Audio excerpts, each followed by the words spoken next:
You ever feel like you're running on a treadmill? You know, you're working harder than you ever have before. You're picking up extra shifts, you're sacrificing weekends, you're grabbing any overtime you can get. But your financial situation, it just never seems to change. You're completely drained, physically and mentally, but you're not getting ahead. And there's this story we're always told about how to fix this, right? A story about hustle and grind. But what if that story isn't just wrong? What if it's actually a trap? A really carefully constructed deception that's designed to keep you running in place. Today, we're going to pull back the curtain on that hustle deception.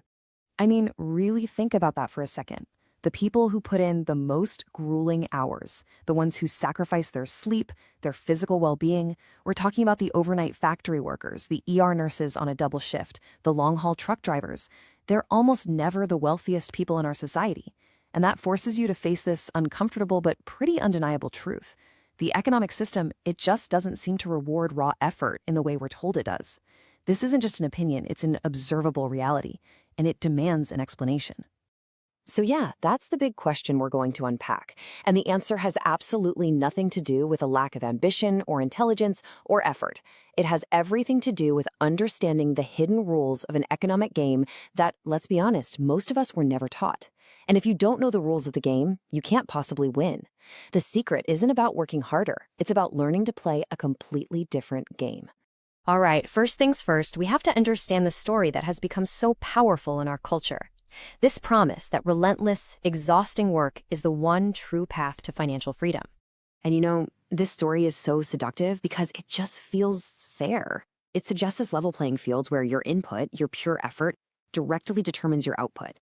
And we see it everywhere, right? Social media influencers posting at 5 a.m. from the gym, telling you to rise and grind. CEOs talking about their 100-hour work weeks. The story is always heroic and simple. Sacrifice your sleep, sacrifice family time, take on that extra shift, and eventually you will be rewarded. It sounds logical. It even sounds noble. But for the vast majority of people, this is not a path to a breakthrough. It's a direct path to burnout. But here's the thought. What if that burnout isn't just an unfortunate side effect of the hustle? What if it's the entire point? The exhaustion you feel isn't an accident. It's actually a feature of the system. It serves a very specific purpose by trapping you in a cycle that's incredibly difficult to escape. Let's break down the psychological traps that are basically engineered to keep you running. Okay, so the first trap is what's called time scarcity. Hustle culture creates this constant state where you're convinced your biggest problem is just a lack of hours in the day. So the only solution you can see is to find more hours to sell. You become so obsessed with just juggling shifts and appointments that you never have the mental space to zoom out and actually look at the map. You're so busy trying to find a faster way to run through the maze, you never stop to ask if there's a way to climb out of the maze altogether. And this keeps you focused on the immediate problem, your schedule, not the real problem, which is your strategy. And that feeling of time scarcity, it leads right into the next trap, productivity anxiety. This is that nagging feeling that every single idle moment is a wasted opportunity. This is why you feel like even your 30-minute lunch break should be spent listening to a finance podcast or answering emails. But real wealth strategy, thinking about investments, analyzing opportunities, planning for the long term, that stuff requires quiet, deep, uninterrupted thought. And that's impossible when your mind is a constant buzz of what should I be doing right now? This constant low-grade panic prevents the exact kind of thinking you need to escape the trap. So when you put all of that together, what you get is optimization fatigue. When you get home after a 12-hour shift, your brain simply doesn't have the fuel left in the tank to learn about investing, or research a business idea, or design a real financial plan. The sheer mental energy it takes just to manage your work, your side gig, and your life leaves you completely drained. Your only goal becomes survival until the next shift. And that's the trap. This exhaustion is a feature, not a bug, because an exhausted worker never questions the system they're in. And this is so important, if you feel tired and overwhelmed and stuck, it is not because you're lazy or because you didn't want it badly enough. That feeling of being trapped is the intended outcome of a system that needs you to keep running on the treadmill. It convinces you that the problem is your personal effort, so you never look for the structural flaws in the machine itself. Okay, so this brings us to the absolute core of it all, the fundamental, game-changing difference between how 99% of people earn money and how the wealthiest 1% actually build fortunes. It's a distinction that, once you see it, you just can't unsee.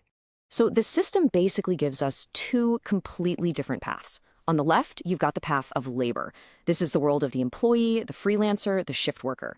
Your income is directly tied to the hours you can physically work. It doesn't matter how hard you work, there are only 24 hours in a day, your income has a hard ceiling. But on the right, you have the path of ownership. Here, your money and your systems do the work. Your input isn't your time, it's capital. And because of that, income isn't limited by your time. It's scalable. One path is a treadmill, the other is an engine. So the goal has to change, right? The objective isn't to get a better price for your time. The real objective is to escape the need to sell your time altogether. True wealth isn't a bigger paycheck. It's ownership. It's owning stocks, a piece of a business that runs on systems, income-generating real estate, or intellectual property, assets that make money even when you're sleeping. This is the only way to finally break the link between your time and your money. Okay, so if the hustle narrative is a trap that keeps people stuck selling their labor, we have to ask a really critical question. Who does it serve?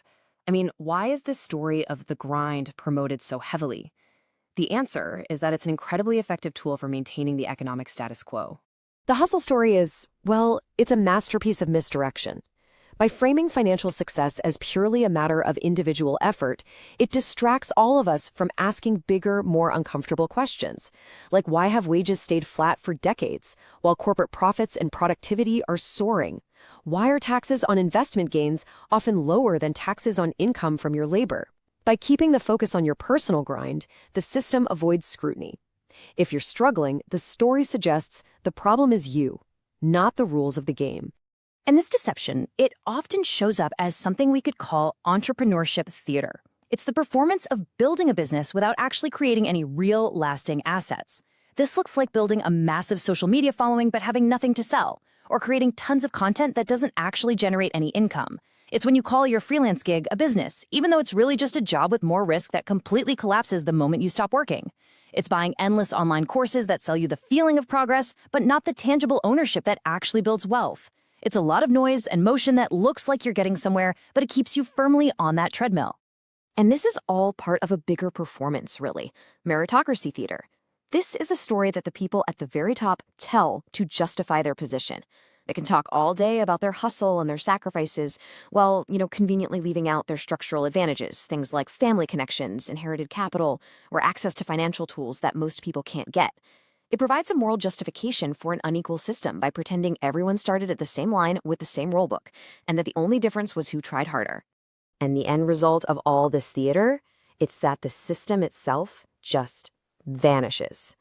When the culture is constantly telling you to just look in the mirror and work harder, you stop looking at the architecture of the economy around you. You stop questioning the rules because you're too busy blaming yourself or other people for not being a better player in a game that was rigged from the start. So what's the alternative then? If hustling harder isn't the answer, does that mean we should all just give up? No, absolutely not. The solution is not to stop working hard.